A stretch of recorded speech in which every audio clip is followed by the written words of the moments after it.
ফের বিপাকে মুন্না ভাই। মুম্বাই বিস্ফোরণ মামলায় অস্ত্র আইনে অভিনেতা সঞ্জয় দত্তের কারাদণ্ডের মেয়াদ 6 বছর থেকে কমিয়ে 5 বছর করল সুপ্রিম কোর্ট। ইতিমধ্যেই জেলে 1.5 বছরের সাজা কাটিয়েছেন তিনি। সুপ্রিম কোর্টের রায়ের ফলে আরও 3.5 বছর তাকে জেলে কাটাতে হবে। আগামী 1 মাসের মধ্যে আত্মসমর্পণ করতে হবে তাকে, না হলে গ্রেফতার করা হবে সঞ্জয় দত্তকে। রায়দানের সময় সঞ্জয় দত্তের বোন প্রিয়া দত্ত উপস্থিত ছিলেন সুপ্রিম কোর্টে। সঞ্জয়ের আইনজীবী সতীশ মানে সিন্দে জানিয়েছেন, সঞ্জয়ের মনের জোর খুব বেশি, সুপ্রিম কোর্টের রায় মেনে নিয়েছেন তিনি। ইউপিএ সরকার থেকে সমর্থন তুলে নেওয়ার একদিন পরেই ডিএমকে নেতা করুণানিধির ছেলে স্ট্যালিনের চেন্নাইয়ের বাড়িতে সিবিআই হানা।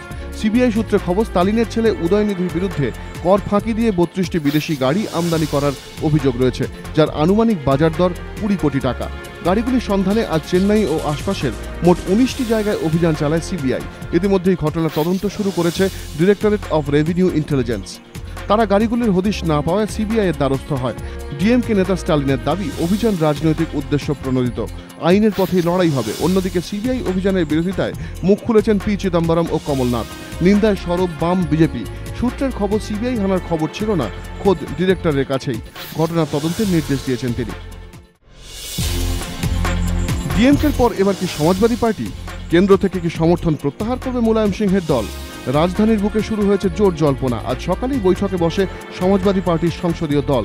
সূত্রের খবর, সেখানে কেন্দ্রের ওপর সমর্থন প্রসঙ্গে সব রকম সিদ্ধান্তের ভার মুলায়ম সিংহকেই দেওয়া হয়েছে।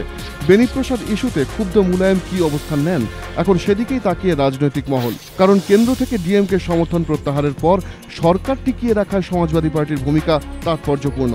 পাশাপাশি প্রশ্ন উঠেছে, করুণানিধির ছেলের বাড়িতে সিবিআই পাঠিয়ে মুলায়মকে কি কোনো বার্তা দিতে চাইল কংগ্রেস? অন্যদিকে তৃণমূল সাংসদ বিবেক গুপ্ত জানিয়েছেন, কেন্দ্র যদি তাদের দাবিগুলো মেনে নেয় তাহলে সমর্থনের বিষয়টি নিয়ে ভাবনা চিন্তা করবে দল।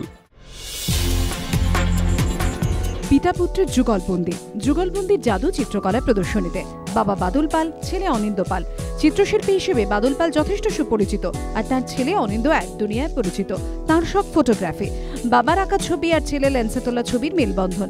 একাডেমি অফ ফাইন আর্টসে অভিনব প্রদর্শনী। অনিন্দর ক্যামেরায় তোলা লাদাখের ছবি আর বাদল পালের রং তুলির ক্যানভাসের মেলবন্ধনের অভিনবত্ব অবাক করেছে শিল্প দুনিয়াকেও। এই প্রদর্শনী চলবে 26 তারিখ পর্যন্ত।